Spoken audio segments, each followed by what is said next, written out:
La tradicional fiesta de Año Nuevo y cómo la festejan los brasileros, la verdad que nos llamó muchísimo la atención. En la que en eso es que vos cargas el gas. Y claro, ahí lo primero que decís es, ¡pa! ¡Qué peligro! Eso va a explotar en cualquier momento. Nosotros pensábamos, ¿eso será una sopa?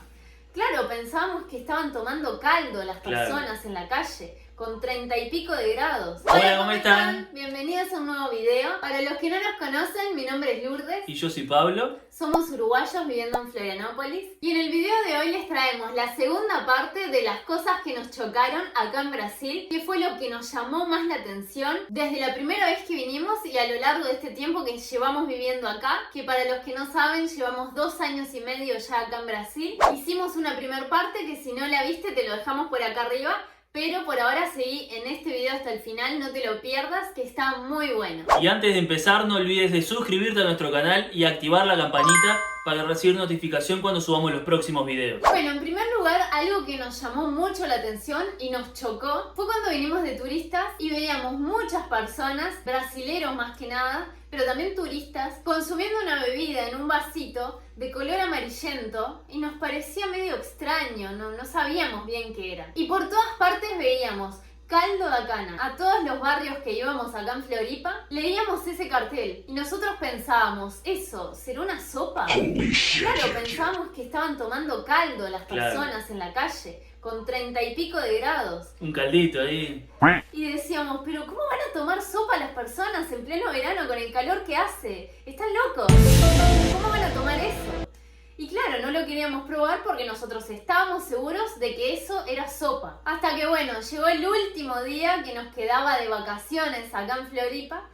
Y bueno, decíamos, no nos podemos ir, mirá si no volvemos a venir, y acá estábamos, pero mirá si no volvemos a Floripa y no probamos eso que todo el mundo toma, esa sopa. Y bueno, nos resignamos a probar esa sopa y resulta que en realidad no era una sopa, no era una bebida caliente que consumían, sino que era un jugo muy rico, la verdad que es de los más ricos que probamos hasta ahora, nos encanta. Así que si vienen a Floripa tienen que probarlo. Y era, claro, un caldo pero frío, un jugo frío que se tomaba principalmente en verano. Y era riquísimo, claro, estaba por todas partes. Todo el mundo lo consumía porque, claro, era algo muy rico. Es un jugo que lo hacen a partir de la caña de azúcar, que la procesan en una máquina especial para eso. Además, muchas veces lo acompañan con limón cuando lo hacen. Y la verdad que no solo es riquísimo, sino que además es súper refrescante porque lo hace muy frío y por la combinación de sabores es re refrescante para el calor que hace acá en verano,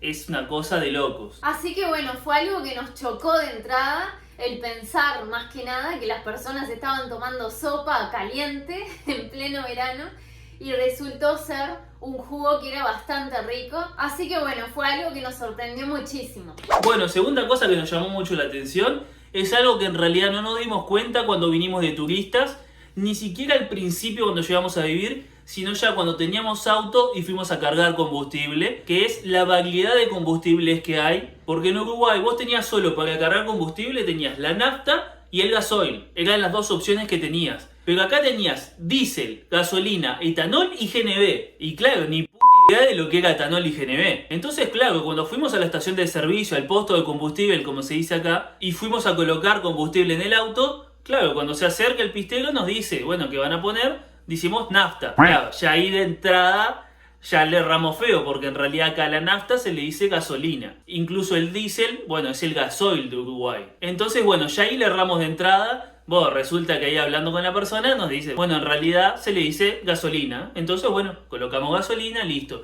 Pero ya vimos ahí el tema del etanol y el GNV.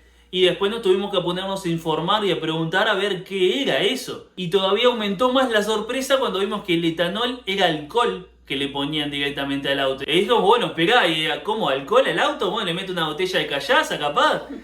Y claro, después investigando, resulta que el etanol es alcohol y ese alcohol se hace a partir de caña de azúcar acá en Brasil justamente para combustible. Porque acá lo que pasa es que hay autos importados que, claro, son solo a nafta, solo a gasolina, pero los autos nacionales de Brasil, esos la mayoría son flex, que es que aceptan tanto gasolina como etanol. Puedes ponerle cualquiera de las dos cosas. Y el otro combustible que hay que más nos llamó la atención todavía es el GNV, que es gas natural vehicular, que eso la mayoría de los autos no traen de fábrica. Hay algunos, por lo que tenemos entendido, que sí traen de fábrica, pero la gran mayoría no, sino que es algo que se le instala aparte, que vos vas a un lugar específico en que hacen esas instalaciones y le agregás. Pero claro, lo más llamativo de eso es que es un tanque enorme que le ponen en la cajuela del auto, en la valija, en el portamalas, como se dice acá. Parece una garrafa de gas enorme en la que en eso es que vos cargas el gas. Y claro, ahí lo primero que decís es, ¡pa! ¡Qué peligro! Eso va a explotar en cualquier momento.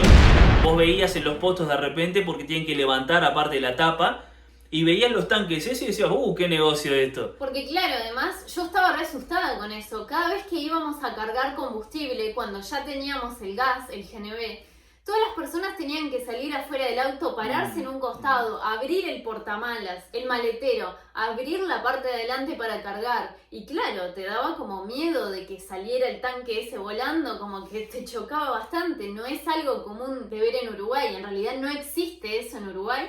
Y acá la verdad que quedamos bastante sorprendidos. Claro, además de que no existe, nunca ni siquiera hemos escuchado hablar del etanol o del GNV en Uruguay. Entonces era algo 100% desconocido. No es algo que no hay en Uruguay, pero vos de repente lo escuchaste nombrar o algo, más o menos tenés idea de que existe. No sabíamos que existía directamente, entonces claro, mucho más chocante fue. Después claro, uno aprende que es algo bastante normal, que muchos autos acá tienen gas, que es algo que, bueno, tenés que tener tus medidas de seguridad, que por eso le hacen un testeo anual a los autos con GNV y demás. También le hacen un chequeo general al tanque de GNV, entonces está muy cuidado para que no haya accidentes de eso.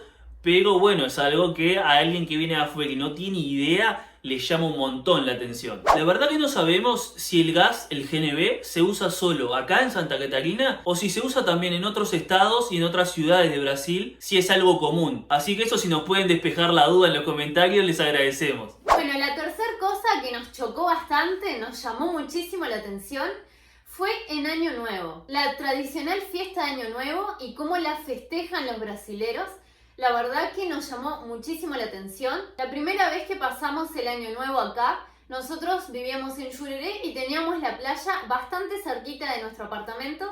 Entonces salimos a ver los fuegos artificiales y también a conocer cómo es que festejan acá los brasileros. Y nos llamó muchísimo la atención. No podíamos creer la cantidad de personas que estaban en la playa vestidas de blanco y que a las 12 de la noche, cuando cambió el año, se metían todas al mar. Fue algo que nos sorprendió mucho, nunca habíamos visto, no es tradición en Uruguay eso. La verdad que no podíamos creer. Todas las personas vestidas de blanco ingresando al mar con los fuegos artificiales de fondo que se veían en la playa, que fue algo que la verdad nos sorprendió mucho. Y la verdad que no sabemos si es en todo Brasil que se festeja así. Obviamente en la parte litoral quizás sea bastante común en la parte de la playa, pero fue algo que nos dejó bastante sorprendidos. Y también otra experiencia que tuvimos fue este año pasado, que nosotros fuimos de día, más o menos fue al mediodía que fuimos a la playa, pero el día estaba muy feo, estaba lloviendo, estaba todo nublado.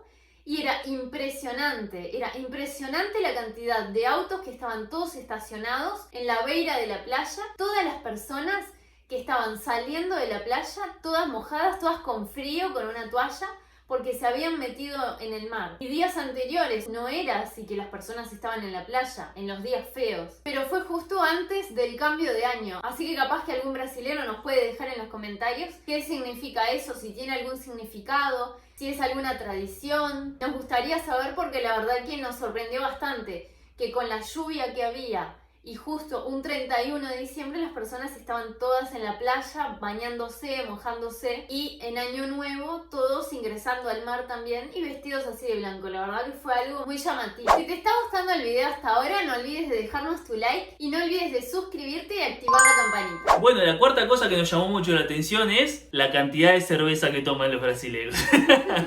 Es tremendo. En realidad, cuando más nos dimos cuenta fue cuando fuimos al supermercado y veíamos que había mucha gente que llevaba la mitad del carro entero, todo con lata de cerveza, tipo las fundas de lata de cerveza.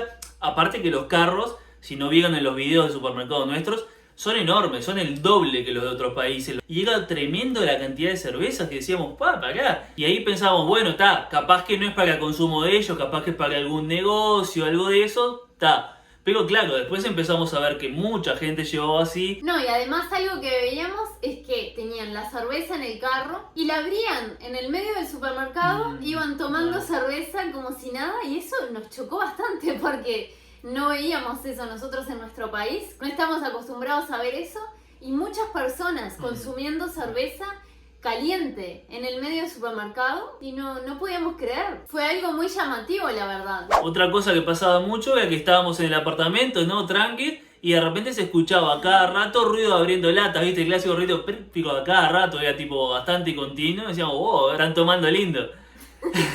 Y la verdad que era bastantes horas, por ejemplo, 9 de la mañana, 10 de la mañana, al mediodía, de tarde, era a cualquier hora. Hasta hace poco teníamos una construcción cerca de casa y antes de que se fueran se escuchaban, creo que era un día a la semana, creo que era el viernes, y se escuchaban todas las latas de cerveza y cuando se iban quedaban todas las latas en una bolsa ahí que habían consumido y era impresionante la cantidad de latas de cerveza que habían tomado. No era que los otros días de repente no consumieran, pero claro, ese día era como la despedida de la semana, entonces está, y era como bastante heavy, quedaban, viste, 30 latas ahí. Pero los otros días como que igual también. Y bueno, y cabe la aclaración que claro, justamente hablamos de latas porque allá por ejemplo en Uruguay se usaba más el tema de las botellas. No era tan usado el tema lata, era más la botella de 1 litro. Acá al contrario, la mayoría toman latas o a lo sumo las longineki, como le dicen, que son las de cuello largo, pero que son las chicas, ¿no? Pero no tanto las botellas así de 1 litro, no ves mucho incluso en los supermercados y demás. En muy pocos almacenes un poco más chicos es que ves alguna así de 1 litro, pero prácticamente no ves. Y otra cosa que fue muy llamativa es que cuando empezamos a buscar heladeras para comprar para el apartamento, todas las heladeras tenían su parte para poner las latas, para específicamente colocar las latas de cerveza. Que eso en Uruguay, ninguna heladera, o por lo menos que nosotros conozcamos, nunca vimos una heladera con soporte para las latas de cerveza. Esto tenía específicamente de fábrica hecho todo para colocar ahí las latitas, entonces más impactados todavía. Cabe aclarar que a nosotros también nos gusta la cerveza, pero claro, nos pareció, al principio fue como wow, muchísimo. Por lo menos esto que les estamos contando pasa acá en Floripa, no sabemos si en otras partes de Brasil, así que si nos pueden decir si en otros lugares también es así. Bueno, la quinta cosa que nos llamó la atención acá, en la arquitectura de los apartamentos y de las casas, es que no puede faltar una parrilla, es decir, una churrasqueira. Es impresionante cómo los apartamentos que buscas, si quieres alquilar o si venís de vacaciones, la churrasqueira es infaltable. Puede ser una casa chiquita, de pocos metros cuadrados, pero la churrasqueira, el espacio para eso no puede faltar. Es algo increíble la cultura que tienen con la churrasqueira, que para nosotros sería la parrilla, que es distinta, la forma además es muy distinta, que a nosotros nos llamó mucho la atención en la forma que la utilizan, porque nosotros allá usamos leña y acá se usa el carbón. Es una manera diferente de hacer asado. Y que justamente nos llamó muchísimo la atención porque aparte, a ver, si bien siempre le dedican su espacio a hacer una, por lo menos acá en Florianópolis es algo fijo. Todos los apartamentos, ni que hablar las casas, tienen su espacio para la churrasqueira, pero lo bueno es que no precisa tanto espacio. Por ejemplo, allá las parrillas llevaban mucho más espacio porque tenías la parte para la leña y la parte después de la parrilla para, bueno, poner lo que vas a cocinar. Pero acá, ¿qué pasa? Es algo que lo pueden hacer bastante chiquito, porque el carbón lo ponen abajo y la parrilla arriba. Entonces, de esa manera, solo precisan un espacio así. Para abajo poner el carbón, acá arriba ponen lo que van a cocinar y ya está. Entonces en un poquito espacio ya les da para hacerse la churrasquera y tienen para cocinar hacia la parrilla, que está muy bueno. Bueno, y capaz se preguntan por qué nos chocó tanto, además de que sean distintas, ¿por qué nos chocó de que hubiera tantas? Bueno, porque en realidad en Uruguay solo las casas en general tenían. La verdad que los apartamentos nosotros donde alquilábamos y donde nosotros conocemos de amigos y demás, no tenían parrilla ninguno. A lo sumo lo que hacían era tener un medio tanque que vos comprabas aparte, lo ponías en el balcón si tenías y de repente ahí podías hacer. Pero tener una parrilla en un apartamento y aún más en un apartamento chico era prácticamente imposible que hubiera, no se veía nunca. Entonces es algo que por eso justamente impactó tanto. Claro, porque hemos visto también apartamentos que ni siquiera tienen patio, no tienen terreno, no tienen balcón. hay churrasqueras adentro de la casa, adentro del apartamento la construyen. Es increíble la arquitectura de cómo no puede faltar la churrasquera. Así que al menos acá en Florianópolis es así fijo. En el resto de Brasil, bueno, todavía no estamos muy seguros porque no hemos recorrido lo suficiente. Y bueno, la sexta y última cosa que nos llamó la atención, que ya lo hemos dicho en algunos videos y fue bastante sorpresivo, es la cantidad de ajo que consumen. De entrada, cuando fuimos al supermercado la primera vez, nos chocó bastante. Ibas al supermercado y era impresionante la cantidad de ajo en distintas formas que tenían. Tenían ajo común, ajo picado, ajo seco, pan de ajo, ajo en pasta, ajo líquido, mayonesa de ajo y hasta una mermelada de ajo. Era ajo por todas partes. Y no solo eso, nos llamaba mucho la atención que, claro, los aromas son diferentes, principalmente de las comidas. Íbamos caminando por la calle y por los apartamentos cerca del mediodía se sentía el olor a ajo que estaban cocinando. Y eso un suscriptor nuestro nos comentó de que consumen mucho ajo y lo usan mucho por el día a día para cocinar arroz, que nosotros no sabíamos mucho eso. Sabíamos que consumían arroz, pero no tanta cantidad y que también usaban el ajo para eso. Y nosotros no estábamos acostumbrados en Uruguay a consumir tanto ajo. Y la verdad que acá adaptamos esa costumbre, esa cultura del ajo, y la verdad que el pan de ajo nos encanta. Una delicia. Es muy rico. Y también lo usamos en distintas comidas, en el día a día, así que compramos bastante ajo. Sí, la verdad que eso fue algo que nos cambió pila. Como decíamos en el video de las 5 diferencias entre Uruguay y Brasil, que si no lo viste puedes verlo, nosotros incorporamos mucho en nuestra alimentación el feijão, los porotos, como se come mucho acá, pero otra cosa que adaptamos muchísimo fue el ajo. Nosotros allá de repente compramos una cabeza de ajo una vez por mes, ponele, pero digo muy cada tanto, y acá es algo que cada vez que vamos al supermercado compramos, que ponemos en prácticamente todas las comidas y usamos un montón y nos gusta pila. Y además una cosa importante es que es muy sano, el ajo tiene muy buenas propiedades, entonces son hábitos que en realidad hacen muy bien para el organismo, ¿no? Para una vida más saludable. Entonces no solo nos parece perfecto, sino que lo adoptamos mucho nosotros mismos. Pero sí, la verdad que la primera vez que fuimos al supermercado fue como, ¿qué es esto? ¿Una fábrica de ajo? ¿Por qué consumen tanto ajo los brasileros? Así que bueno, hasta acá el video de hoy, de la segunda parte de las cosas que nos chocaron en Brasil. Si no viste la primera parte, te la dejamos por acá abajo en el video recomendado. Así que no te lo pierdas. No olvides de suscribirte a nuestro canal. Y si ya lo viste este video, mirate este otro. Hasta acá el video de hoy. Nos vemos.